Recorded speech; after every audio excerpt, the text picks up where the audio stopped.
Resumen imposible. Un intento de ordenar las noticias en un país imposible de resumir. Maldita suerte. Una mirada crítica de una realidad absurda.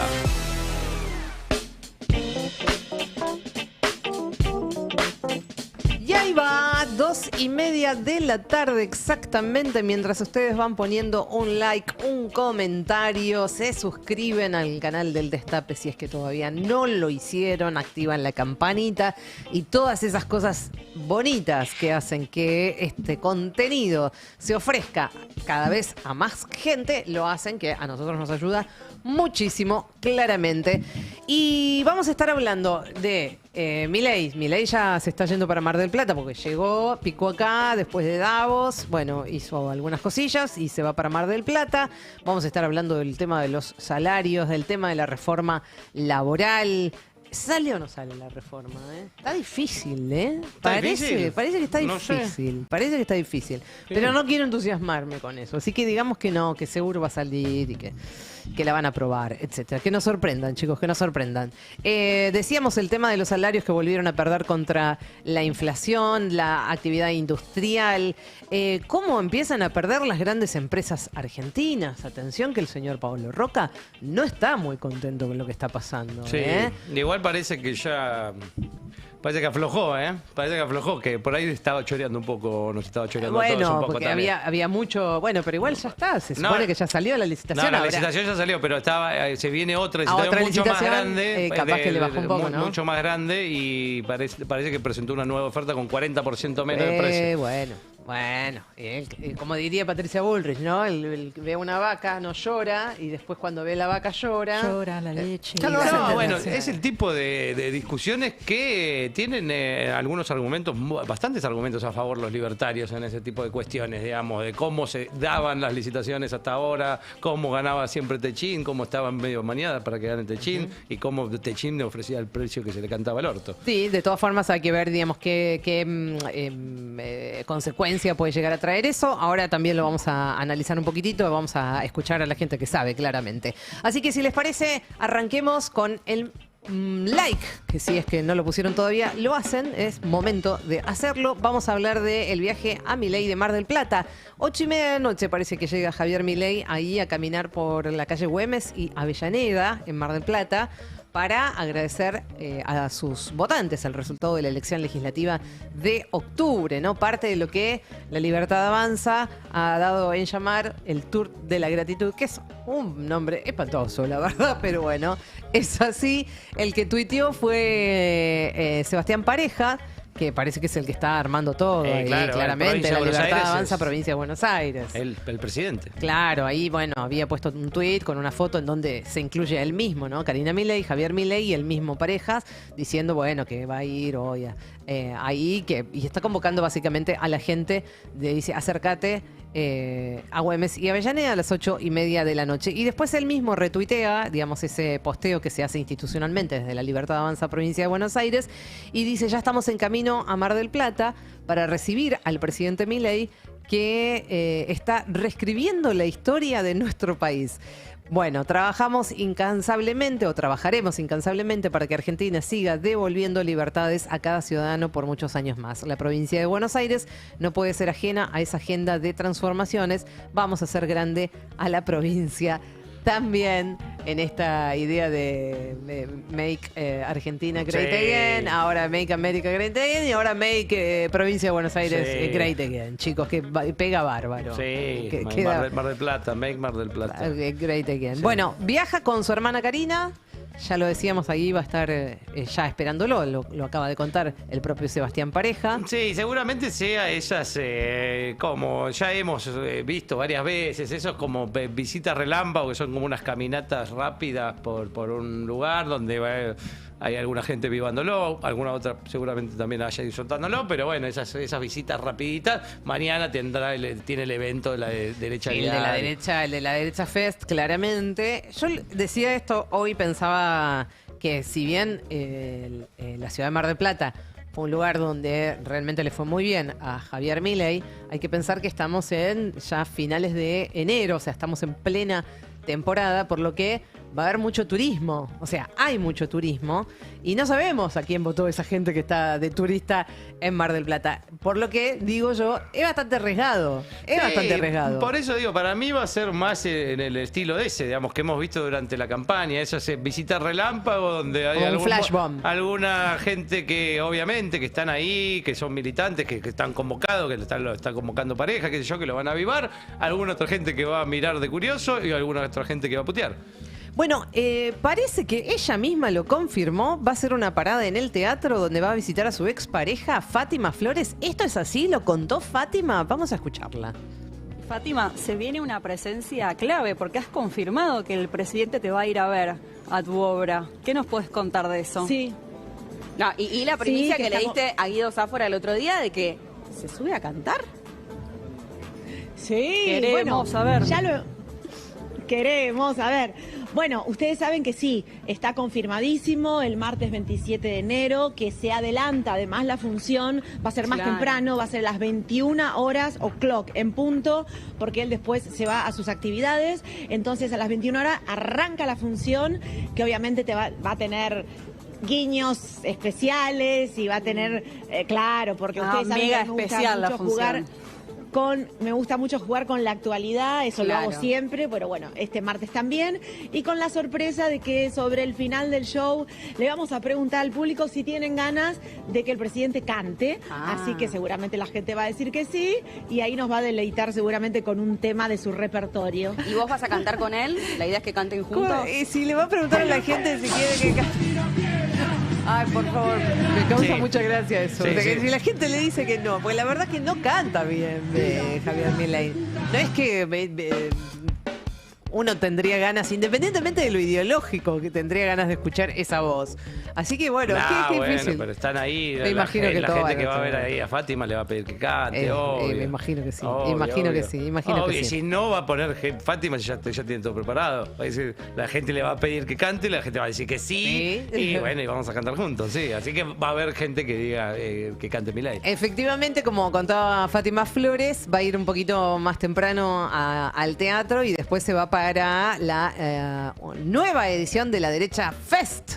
Tenemos más detalles ahí, es la segunda vez que Milei va a cerrar este evento, al que también asistirán ministros, diputados y senadores de La Libertad Avanza, además de, bueno, militantes libertarios, público en general que va a estar ahí presente. Va a haber 8 oradores, me decías vos los otros días que aparentemente los anfitriones iban a ser Lilia Lemoyne y Claro. Tronco, aunque están, digamos, dentro de la lista de oradores. No sé en qué condiciones van a hablar o si simplemente Yo, van a ser los lo- maestros de ceremonia, digamos. Me parece que sí, están anunciados, pero van a fungir de animadores, digamos, de conductores del evento. Bueno, parece que sí va a hablar Agustín Laje, que tiene más sentido, Sí, es como bueno. el pensador de ellos.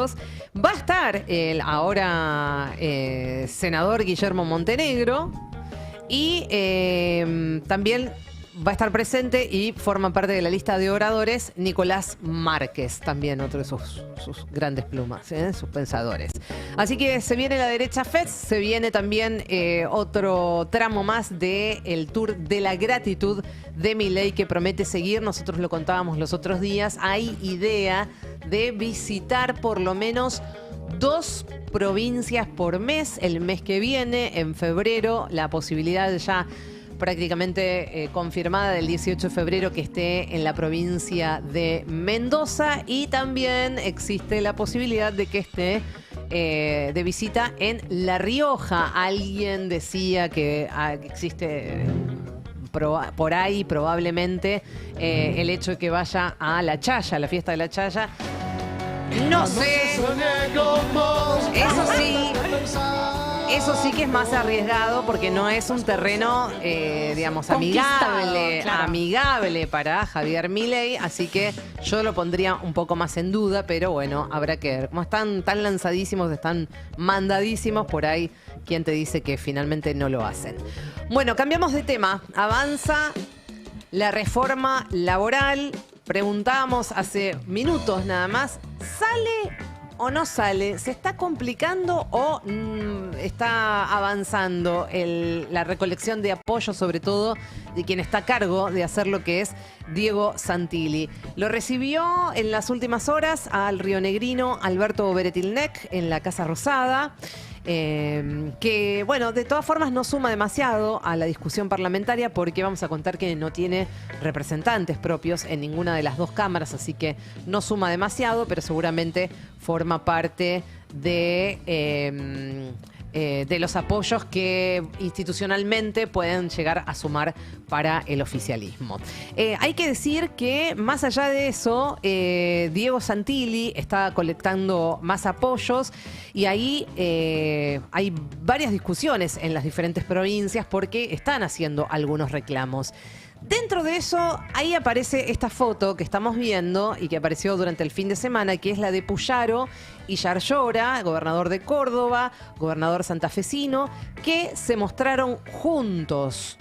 Ahí hay bastante tela para cortar, porque son de esos gobernadores que, si bien dicen que están de alguna manera de acuerdo con la necesidad de una reforma laboral, por otra parte, saben que muchas de las modificaciones que se van a hacer en este proyecto de la supuesta modernización laboral también están incluidas una serie de modificaciones tributarias que pueden perjudicar y mucho a las provincias y sobre todo a las provincias más grandes. Cuando hablamos de estas provincias nos referimos a la provincia de Buenos Aires, a la de Córdoba y a la de Santa Fe, por lo que no es extraño que hayan aparecido juntos. Ahí estuvieron en el Festival de Cosquín también. Andan muy festivaleros los políticos. Sí. Así que se te aparecen en cualquier lado. Sí, bueno, lo que pasa es que lo más raro fue el otro que se la vivió hablando en contra de los festivales. Sí, claramente.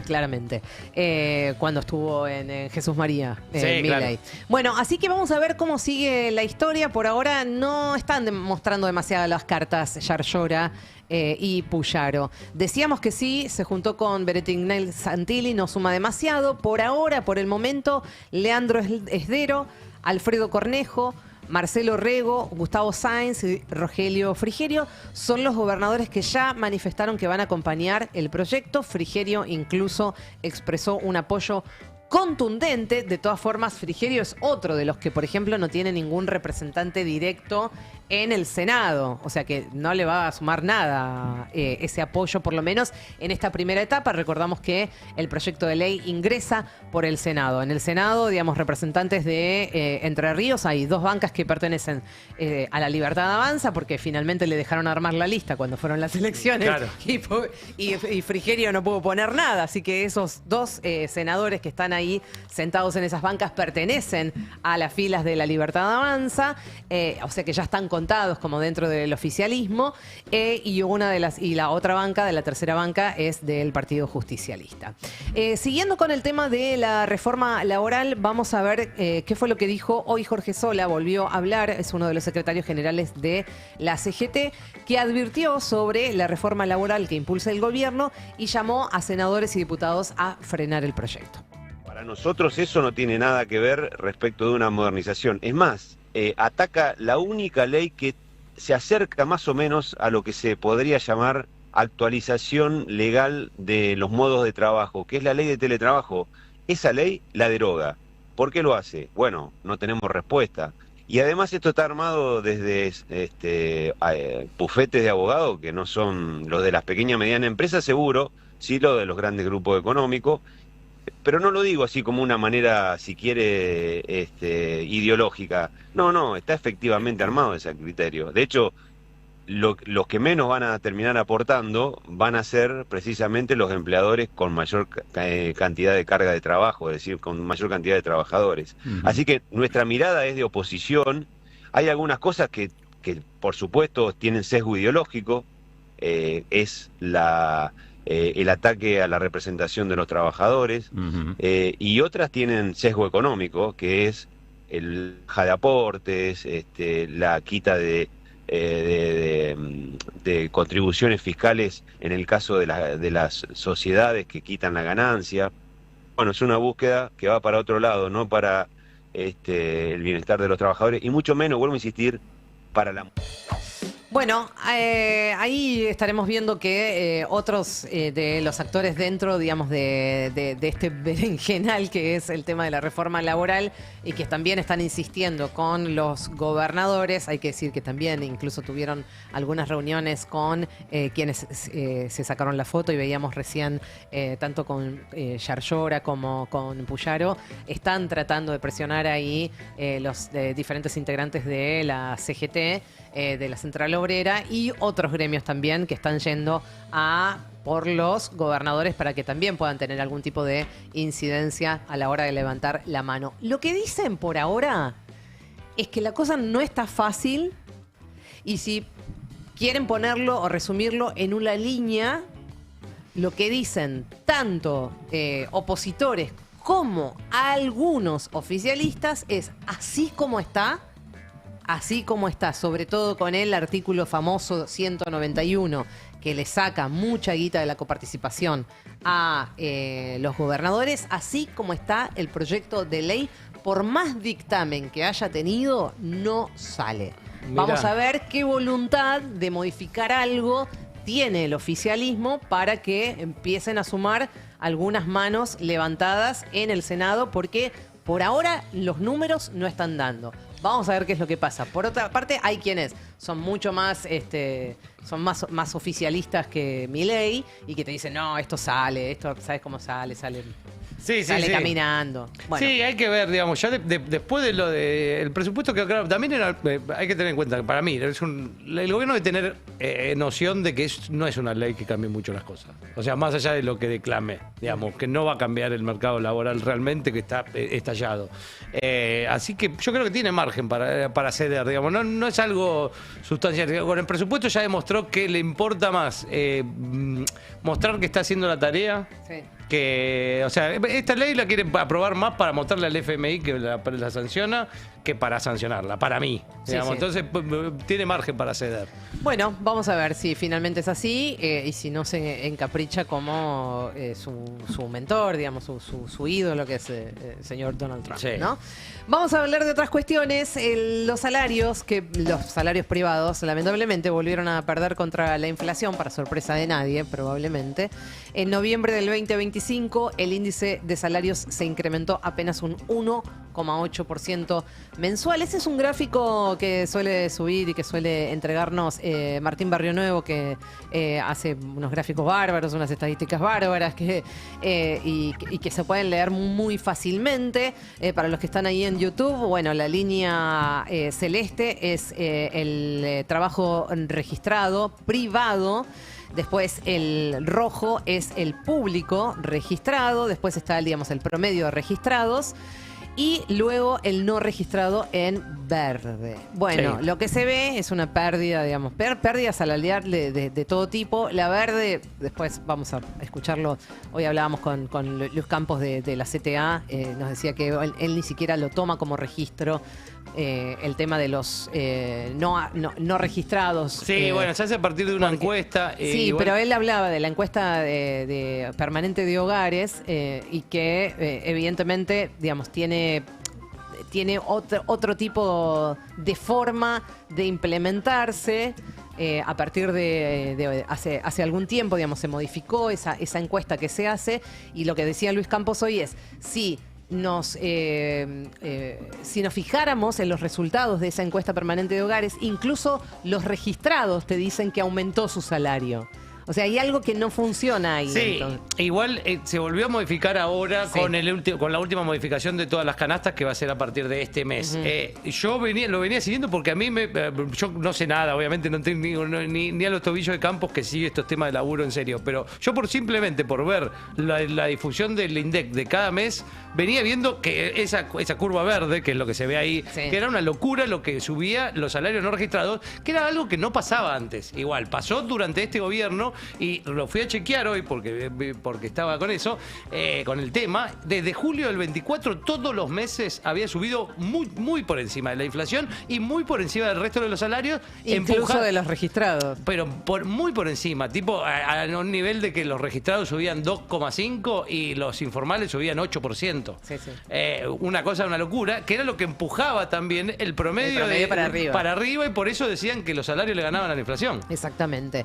Bueno, los salarios reales cayeron 6,4% desde que inició el gobierno y en 2025 no hubo excepción, entonces con una baja del 1,3% solo en un año es la cifra que muestra el INDEC y el gráfico también que estamos mencionando. Pero también cayó la actividad industrial, de acuerdo a datos propios que difundió la UIA. En diciembre calculan una baja interanual de la actividad industrial en torno al 3,5%. Si bien el acumulado de 2025 mostraría una suba casi nula, eso responde en gran medida a un efecto estadístico, ya que al comparar contra el 2023 y especialmente contra el 2022, el nivel general de producción continúa alrededor de un 9% por debajo. La caída a nivel industrial, ya lo venimos viendo, es estrepitosa, es muy preocupante y en este contexto el diagnóstico que se consolida es el de una actividad industrial que está realmente, yo diría, no solamente estancada, sino, digamos, en picada, digamos, en retroceso, con oscilaciones de muy corto plazo que por ahí, digamos, modifican ese índice que nosotros damos de un mes a otro, pero, digamos, no suple, digamos, toda la caída que viene acumulada.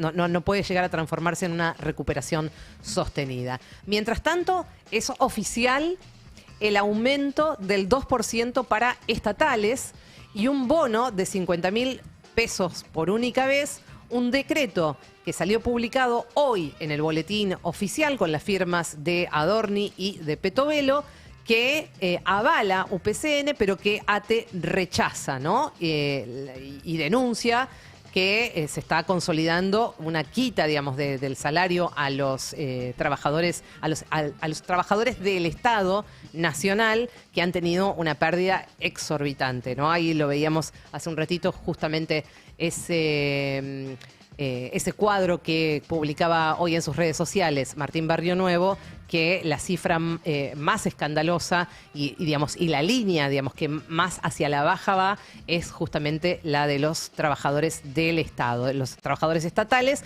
que vienen perdiendo frente al avance de la inflación. Trabajadores públicos nacionales en un contexto de fuerte ajuste y que habrían llegado a fines de 2025 con una pérdida de poder adquisitivo cercana al 33%. Por lo que avalar hoy un aumento del 2%, que incluso está por debajo de la última, el último número de inflación, más allá de la pérdida acumulada que venimos diciendo que es más del 33%.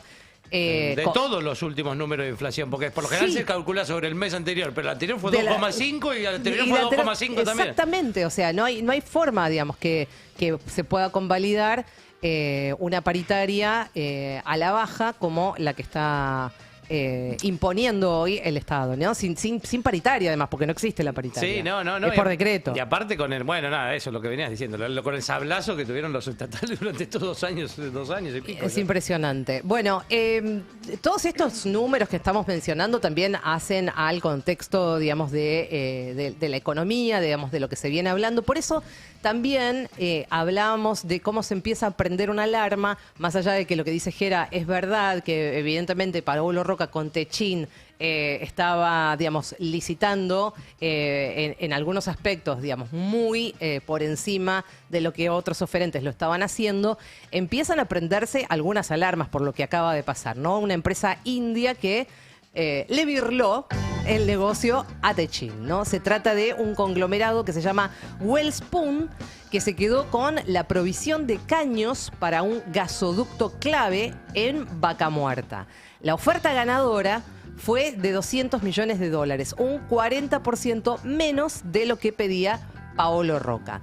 El proyecto de unos 500 kilómetros de extensión, es crucial para el futuro económico del país. El objetivo es transportar el gas desde el corazón de Neuquén hasta Río Negro, donde será licuado y cargado en barcos para su exportación. Ahora, ¿por qué decimos que empiezan a prenderse alarmas? Porque ya estamos mencionando la caída de la actividad industrial con números realmente gravosos para nuestro país. Independientemente de la avivada o no de Paolo Roca a la hora de presentarse a una licitación, lo cierto es que esto se traduce en menos trabajo para los trabajadores argentinos, para una empresa como Techin. Y esto es un poco también el último tramo de lo que charlábamos esta mañana con Carla Pelliza junto a Luis Campos, que advirtió que lo de Techin es un punto de inflexión en ese sentido en materia de trabajo. Política explícita de apertura comercial, que hace que no la pyme de San Fernando o la mediana empresa autopartista de Córdoba puedan competir, sino que la noticia de hoy, me parece que la noticia... Sí, la de Paolo Roca. Es la de que Techin pierde una licitación en Argentina para la provisión de caños sin costura para la industria petrolera. No sé si pasó alguna vez en la historia. Claro. De vuelta. Que Techin pierda una licitación con una empresa de la India, que la pierda por mucho. Me parece que eso nos muestra un futuro bastante complicado, porque estamos hablando de uno de los sectores ganadores, pero que ni siquiera puede generar eslabonamientos productivos hacia atrás con una de las principales empresas del país de las últimas décadas, si no la más importante de las últimas décadas. Entonces me parece que ahí hay un llamado de alerta muy, muy importante, porque de vuelta, puede ser que a fin del 2026 tengamos datos agregados en materia de actividad económica que muestran un crecimiento, pero que eso no se refleje en lo más mínimo en las condiciones de vida de los trabajadores, ya sea por vía del empleo, ya sea por vía de los salarios. Obviando mi cara de indignación. Es que a la mañana, viste, yo estoy, digo, no puede ser esto, porque entendimos lo que dice Luis Campos en relación a que son varios, incluso el Fondo Monetario Internacional, que están hablando de cómo pueden llegar a crecer este año la actividad económica, que es un poco lo que hablábamos el viernes también, Gera. Sí. Entonces decís, bueno, ¿a caballo de qué puede crecer la economía argentina? Cuando tenés la industria cayéndose, la construcción, etcétera. Entonces decís, bueno, digamos, todas las actividades que tengan que ver con el hidrocarburo, con la energía, ahí puede llegar a estar concentrado, con lo extractivista, digamos, la minería, que puede ser lo que, digamos, traccione un alza de la actividad económica. Ahora, si parte de esa actividad económica prescinde del trabajo, como puede ser lo que acaba de pasar con Techin, ahí tenemos un quilombo, es lo que está advirtiendo Luis Campos, ¿no? Sí, lo que yo digo es que como venimos hablando desde el tema de la ONU con Trump y qué sé yo, que defender no creo que la única forma de defender el laburo de los laburantes metalúrgicos sea defender el precio por encima que cobra Paolo Roca. No, está clarísimo. O sea, hay que buscar una forma de actuar ahí y de tener un discurso ahí, en ese lugar. Que no quede vos defendiendo la ganancia de Paolo Roca. Claro, claramente. Eso es lo que digo. Pero, digamos, eso es un hecho, digamos. Lo que dice Luis es, esto es un hecho, esto está pasando. Está bien. O sea, y esto no es defender la ganancia exorbitante que le pone o el número de más que le pone Paolo Roca para su propio bolsillo digamos, y sus socios. Significa, digamos, en lo concreto que evidentemente va a haber menos laburo. Por eso creo que son temas que son más complejos que decir esto no. O sea, esto no va, no son temas binarios, digamos, me parece que no podés o sea, es una trampa, porque tiene un punto en donde, digo, como nos pasó a todos con la ropa, digo, obviamente es una cagada que pierdan laburos a mansalva la industria textil. Ahora, que es verdad que también pagábamos una locura la ropa. Tal cual. Entonces, digamos, hay que buscar una forma creativa de proponer otra cosa, no solo de oponerse. Digamos, eso digo. Bueno, dejamos la economía y vamos a meternos en lo último que nos acabamos de enterar, es que se amplía el temario de las extraordinarias y hoy en la mesa política de trabajo que hubo en Casa Rosada a la mañana nos enteramos que también entra dentro del temario la baja de edad de imputabilidad que se va a discutir ahí en las extraordinarias. Decíamos que estuvieron reunidos ahí Adorni, Karina Milei, bueno, pasaron casi todos los integrantes del gabinete, incluso también estuvo Toto Caputo, están tratando de ajustar la estrategia legislativa de cara a la reforma laboral, que es, digamos, lo principal, pero de todas formas alrededor ya empiezan a surgir posibilidades de ir sumando también algunos otros temas a el temario, digamos, de las extraordinarias. Así que ahí lo que vemos es el tuit de Adorni, que dice: reunidos en Casa Rosada desde temprano, la ley penal juvenil también formará parte del temario de las sesiones extraordinarias. Fin, dice, una discusión muy sensible, que tampoco se puede. Nuevamente es como parte del circo, los fuegos artificiales que trata de ponerle este gobierno. Realmente no se entiende por qué quieren seguir aumentando el temario de las extraordinarias cuando evidentemente no hay mucho tiempo. Digamos, simplemente es un mes, arranca ahora el 2 de febrero y calculan que no va a haber tiempo para poder desarrollarlo y pasarán en todo caso a ordinarias. De todas formas, lo muestran ahí, no descartan, no muestran como que van a sumar lo que ellos llaman la ley penal juvenil, que es básicamente volver al tema ya trillado y recontradebatido, que ya incluso se discutió en el Congreso, de la baja de imputabilidad. Y no descartan sumar nuevos proyectos para ampliar el temario, que hasta ahora, recordamos, incluye la reforma laboral, la ley de glaciares, el acuerdo Mercosur-Unión Europea y la designación de Fernando Iglesias. De Fernando Iglesias no lo traje porque me pareció un montón. Yo lo voy a hablar después. Menos mal. Sí, a mí me pareció muchísimo. Finalmente, ahora sí, y volviendo a lo que está pasando en el sur, lamentablemente tenemos que decir que recrudecieron los incendios en Chubut, sobre todo en la zona de Villa Lago Rivadavia, que incluye el Parque Nacional Los Alerces, que sufrió varias reactivaciones en las últimas horas, mientras el clima empeora y que complica muchísimo esto el trabajo de los bomberos. Vamos a escuchar el testimonio de una vecina en los medios de comunicación, que es lo que decía. Necesitamos ayuda, recién estaba operando un helicóptero, bueno, ahora no se escucha, pero la verdad que con un helicóptero parar este fuego es imposible. Daniela, te pido que te quedes exactamente en esa ubicación, así no perdemos la señal y podemos seguir charlando. Ahí estamos viendo la columna de fondo y qué cerca que se siente, o al menos por lo que uno ve acá, el fuego de los cascos urbanos. Sí, arrasó con el campo de muchas familias de Cholila. La verdad que tremenda esta situación. La verdad que no sé cómo explicarlo porque hay que vivirlo. Necesitamos ayuda, necesitamos que esto se difunda, porque realmente hay muchas familias en riesgo. Bueno, estuvo frente a la escuela, estamos en la escuela del Rivadavia en este momento. El fuego estuvo acá enfrente. Bueno, ahora me tendría que trasladar para otro lado para mostrarte. Estoy aparte de atrás de la escuela. Y bueno, ayer estuvimos a la tarde y nos sacó el fuego. En realidad nos saca el fuego porque nos íbamos a quedar encerrados si no. No solamente en la Villa Lago Rivadavia, sino también en la Villa El Blanco. Tenemos el fuego en todos lados. Cholila está rodeado, el pueblo de Cholila, por fuego. Aparte me imagino, Daniela, que es como vivir en una alerta permanente, que no sabes qué puede llegar a pasar, qué tan cerca está el fuego, si estás escuchando los alertas. Sí, igualmente, como te decía hace un ratito, no tenemos información oficial, nos manejamos con los estados de los vecinos. Hay fuego acá, hay fuego allá, por favor necesitamos motobomba, tótem, o sea, es desesperante la situación porque no hay un plan, no hay una organización. Hacemos lo que podemos y nos ayudamos entre nosotros.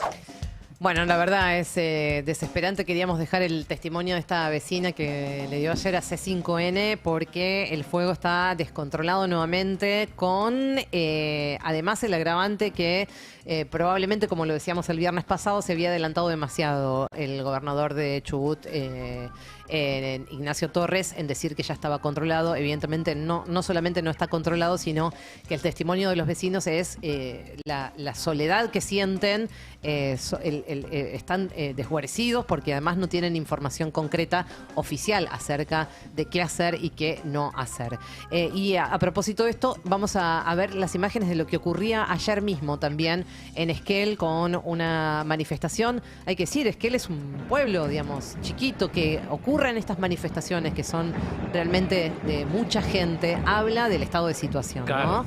Habla de la soledad que están sintiendo muchos de los pobladores de los diferentes lugares, de Puerto Patriada, de el Parque Nacional Los Alerces, de Cholila, como estábamos viendo recién, esta desprotección y falta de información y la sensación de que no alcanza con lo que hay, no alcanza.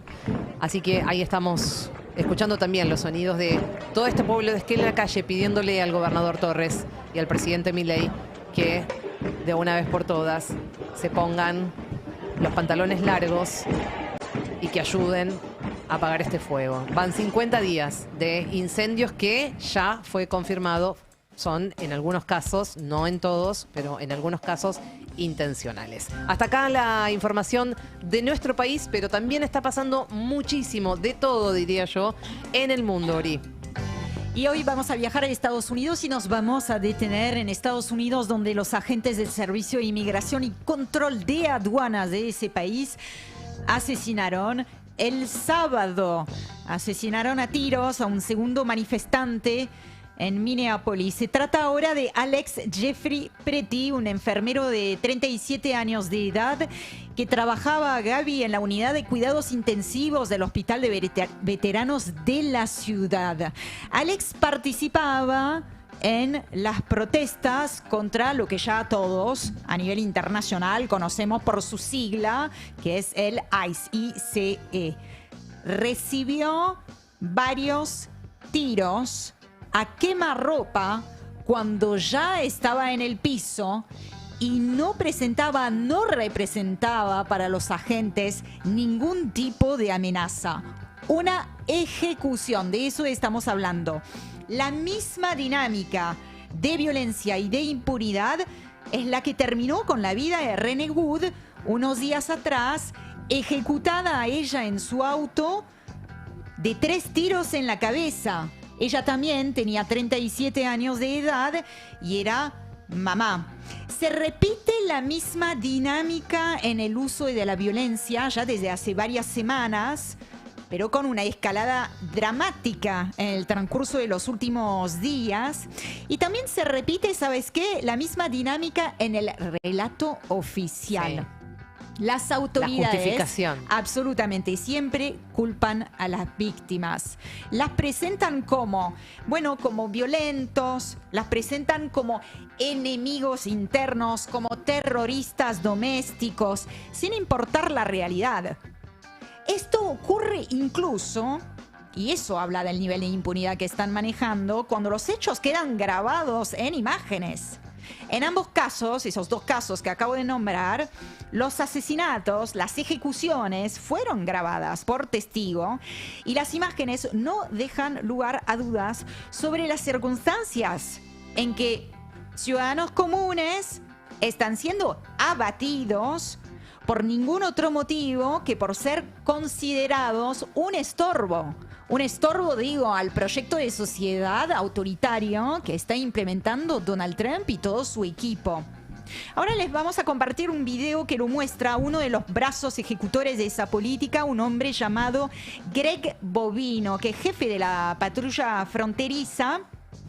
Y cuando compartamos ese video van a poder apreciar su vestimenta, que es una vestimenta que desató polémica en Estados Unidos y en otros lugares, incluso hasta en Alemania. ¡Ay, Dios mío! Muchos la asociaron con una estética de tipo fascista. Para los que no tienen acceso a la pantalla en este momento, que nos están escuchando, que no están viendo, está caminando rodeado por sus hombres, todos obviamente armados, con vestimenta militar, pero él lleva además lo que sería un abrigo, Sí, un sobre todo. un sobre todo, un Sí. tapado largo, Sí, verde sí. militar, que obviamente remite y mucho en lo que es, digamos, el imaginario colectivo, que es lo que uno construye también en base a la historia, a lo que fue en su momento la SS, digamos, ¿no? Las SS, claro. Claro. Es tremendo. Y lo que se ve en las imágenes es que todos juntos van avanzando para, digamos, pasar por el medio de la Él manifestación, flanqueado ¿no? de sus hombres armados, Como un- que son los que vienen aterrorizando a Como un los gesto de ciudadanos. poder. Totalmente. Bueno, a ver, lo que hizo Bovino, cuando acá no está lo importante de la noticia. Quiero decir, él salió a defender su vestimenta. Esta noticia ya tiene unos días, pero era como una forma de plantear acá una especie de semblanza, ¿no? Defendió su vestimenta, dijo que era parte del uniforme desde hace 1000 años, que además era la ropa más cálida, digamos, que tuviera para estos momentos de mucho frío, pero no se puede desconocer, por supuesto, que Bovino se convirtió en la cara visible ya desde hace mucho tiempo, el rostro más agresivo de la política antimigratoria de Donald Trump. Y eso, por supuesto, que le da un significativo político que va mucho más allá de la cuestión estética. Ahora, dejando de lado las cuestiones estilísticas, lo vamos a escuchar, básicamente, ¿no? Y ya se van a dar cuenta de quién es, sobre el caso justamente del hombre Alex Preti, ejecutado este fin de semana. When politicians, community leaders, and some journalists engage in that heated Esto tiene rhetoric, que ver con lo que les decía antes de la narrativa, cómo se va construyendo un relato para justificar un accionar policial totalmente fuera de control. ¿Qué dice Greg Bovino? Cuando políticos, líderes comunitarios y algunos periodistas se involucran en esa retórica acalorada de la que hablamos, cuando deciden vilipendiar las fuerzas del orden, insultándolas como Gestapo, usando el término secuestro, entonces están tomando una decisión.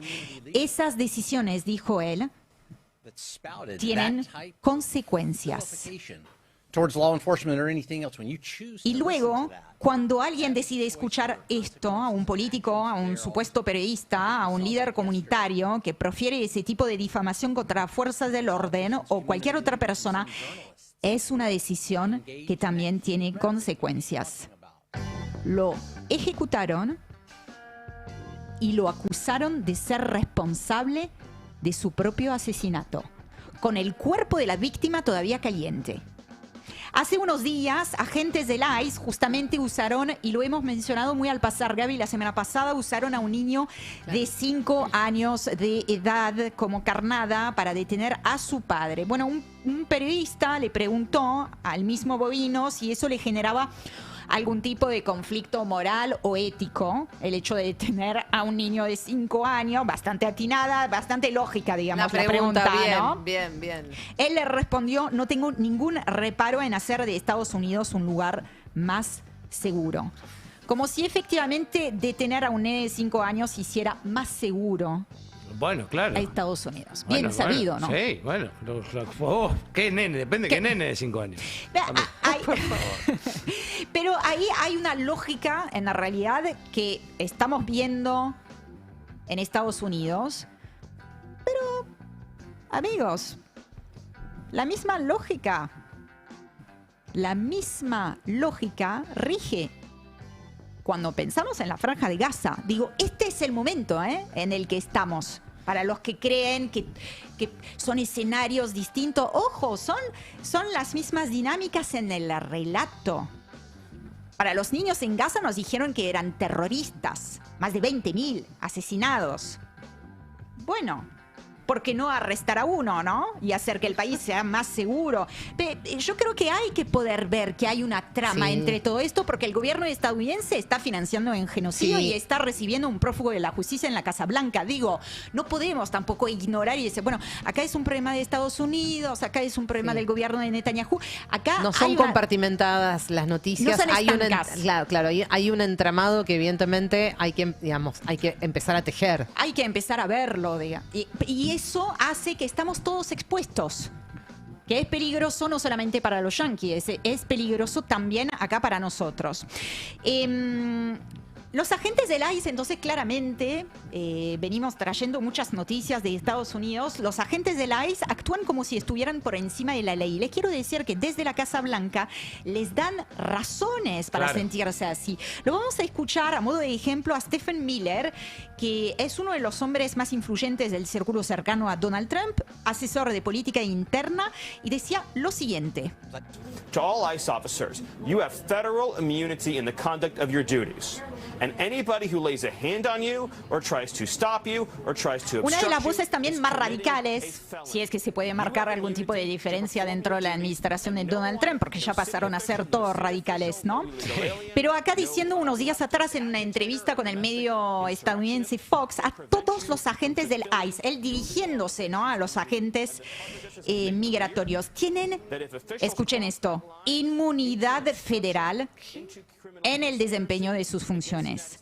Cualquiera que los toque, intente detenerlos u obstruirlos, comete un delito grave. Tienen inmunidad para cumplir con sus funciones y nadie, ni funcionario municipal, ni estatal, ni inmigrante ilegal, ni agitador izquierdista, ni insurgente, puede impedirle cumplir con sus deberes. Pero eso según él, o sea, esto, la pregunta siempre, ¿es legal esto? Por supuesto que no, pero está sucediendo de facto.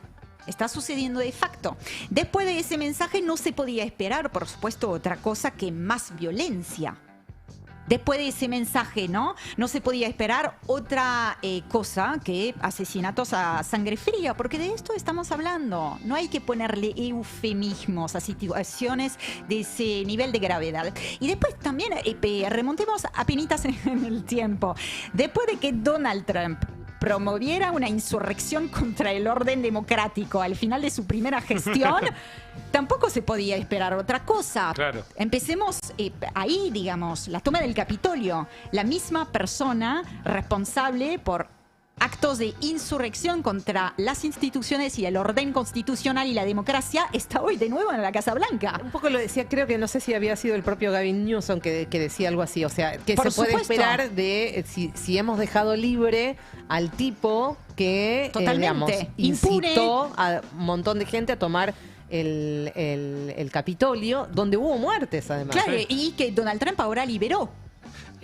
¿Sabés quién lo mencionó? El que yo lo contaba el otro día, el actor brasileño Wagner Moura, en una entrevista en la televisión americana, diciendo, bueno, la diferencia, esto lo que está pasando, hablando de la situación norteamericana que está pasando con ICE y todo eso, bueno, están viviendo, lo mismo que dijiste vos, Ari, están viviendo un deterioro democrático porque nosotros cuando quisieron atentar contra la democracia los metimos presos. Totalmente. Ustedes no. Ustedes no, Y claro. sí, es una diferencia. Y lo volvieron a ser presidente. Y sí, es una diferencia mayor. Bueno, ¿qué están haciendo las autoridades? Las autoridades están borrando el marco de actuación de los agentes del ICE y les dieron un cheque en blanco. Ahora estamos compartiendo imágenes de una proyección de un video que se hizo en Los Ángeles y que muestra cómo un policía, un agente del ICE, está disparando hacia, se entiende quien estuviera en el piso, pero en este caso aparecen, en lugar de ver un cuerpo, palabras, ¿no? Democracia, etcétera. Como el ICE atacando a matando valores, a matando. nuestros chicos, nuestras Exacto. democracias, nuestras libertades, etcétera, etcétera. Bueno, el uso de armas obviamente que debería ser como el último recurso, una especie de excepción, pasó a ser la regla, sin mecanismos de control, sin consecuencias legales. La aplicación de la ley migratoria, hay que decirlo porque si no uno medio que pierde de foco lo que está en juego cuando hablamos de ley migratoria, es que es antes que nada un asunto civil, no es un asunto militar, no requiere de un ejército parapolicial armado persiguiendo a ciudadanos por la calle. Es antes que nada, Gaby, un asunto civil y de estatus. ¿Se entiende? Sí. Ellos de esto han hecho una guerra, pero no se justifica. Quiero que escuchemos rápidamente al gobernador Tim Walz. To Americans who are watching this right now, and I don't know, maybe you're watching it with curiosity. Bueno, no es la primera vez, obviamente, que Tim Walz, que es el gobernador de Minnesota, ¿no? Donde está sucediendo todo esto. No es la primera vez que toma la palabra. En este caso dijo a los estadounidenses que están viendo esto, tengo una pregunta para hacerles. ¿De qué lado quieren estar? ¿Del lado de un gobierno federal todopoderoso que puede matar, herir, amenazar y secuestrar a sus ciudadanos en las calles? ¿O del lado de una enfermera, de un enfermero en este caso, perdón, del hospital de veteranos que murió siendo testigo de tal gobierno? ¿O del lado de una madre cuyas últimas palabras fueron no estoy enojada con vos? Preguntó Tim Walz, muy en sintonía con la carta de los comunicados que publicaron en las últimas horas los expresidentes Barack Obama y Bill Clinton, cosa que no es habitual. Los expresidentes no siempre se expresan respecto de hechos de la política corriente, digamos, y en los términos muy duros en que lo hicieron. Walz también dijo, dirigiéndose ya directamente a Trump, puede acabar con esto hoy. Pueden retirar a esta gente, implementar un control migratorio humano centrado, efectivo, tiene el apoyo de todos nosotros, etcétera, un largo etcétera, hasta decir,